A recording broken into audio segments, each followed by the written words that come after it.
Well, hello everybody, and everybody's up in arms about the story about the man who's been sent to El Salvador, Abrego Garcia, the innocent man.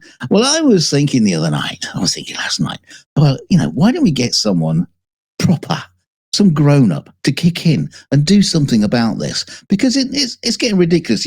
Trump is just like ignoring court orders and going, well, we can't get him, and El Salvador president saying, oh, we can't get him either, he's just got to stay there. Now, I was thinking, good old Barack Obama has largely remained in the background of politics, focusing on his writing, advocacy, and diplomacy. So when the news breaks out that he's embarked on a quiet, unannounced trip to El Salvador, the media buzzes with speculation. No official explanation has been given, but the unusually large security entourage suggests something a little bit more serious at play. Upon landing, Obama's motorcade, guarded by a large number of what seems to be Secret Service agents, departs the capital and heads to not a government building, but to the fortified maximum security prison on the outside of the city. Helicopters hover overhead. Tensions rise. Inside, Obama meets with prison officials and demands to speak with one particular inmate, Abrego Garcia.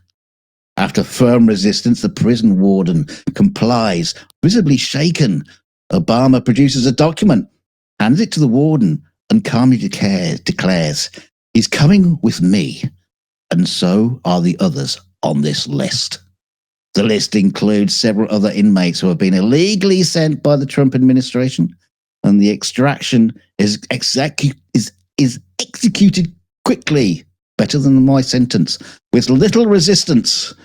No diplomatic explanations are offered, and the prisoners are escorted directly onto Air Force One, which somehow Obama has stolen, which departs under cover of night, leaving behind a bewildered Salvadorian government and a media firestorm. Now, back in the United States, Obama steps off the plane, not with denials, but with purpose. He's greeted by a quiet reception, no press conference, no banners. Yet within hours, social media erupts. Leaked footage whispers of CIA involvement. And as the dust settles, one thing is clear. Obama didn't just retrieve a few innocent prisoners. He opened a door to something bigger, a defiant stand against the catastrophic activities of the Trump administration. I thank you. Coming to cinemas soon, starring Denzel Washington. Good one. Oh man, if only there was, an American leader that could actually do that. It would be a great thing to happen, wouldn't it? Yes, it would. Now, ironically, Dick, you got some news. Yes, I do. So that's the dream, let's say, right? But the reality is this guy here, U.S. Senator Chris Van Hollen, has followed through on the promise to travel to El Salvador to check up on wrongly deported Abrego Garcia. He vowed to visit the country by midweek if the U.S. government failed to obey the Supreme Court order to facilitate his return. And he landed. Speaking to reporters at the airport on Wednesday morning, Van Hollen said Abrego Garcia was illegally snatched off the streets, calling the situation the Trump administration has created for everyone in the country a complete nightmare. It's a very short road to tyranny, he added. During his visit, Van Hollen told reporters that he intends to check on Abrego Garcia's well-being, report on his condition, and speak with senior government officials in El Salvador. Van Hollen has been in communication with the Salvadorian embassy, but said he will gain a better understanding of who he will be able to meet with once he arrives. My overall purpose here is to send a signal that we are not going to stop fighting for his return until he is actually released, adding that he has promised the man's family he will do everything within his power to secure a safe return.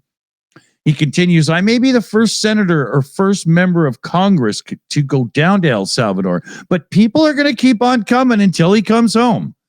Ahead of the presidential audience there, Van Hollen wrote to the El Salvador ambassador urgently requesting a meeting with the El Salvador leader.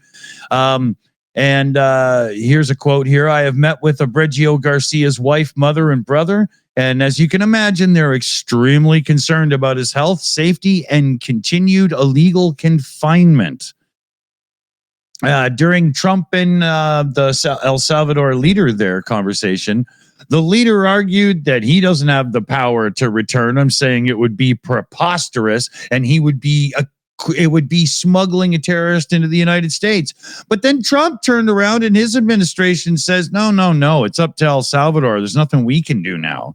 And they have acknowledged that he was subject to an order forbidding his removal from the United States and that he was grabbed in error. So again, I say he was not grabbed in error. The Trump administration did this on purpose to send him back to El Salvador because they wanted him. And here you go. Scratch my back, I scratch yours. Trump is transactional. He cares not for anyone but the uber rich and himself. And I don't believe this is an error at all.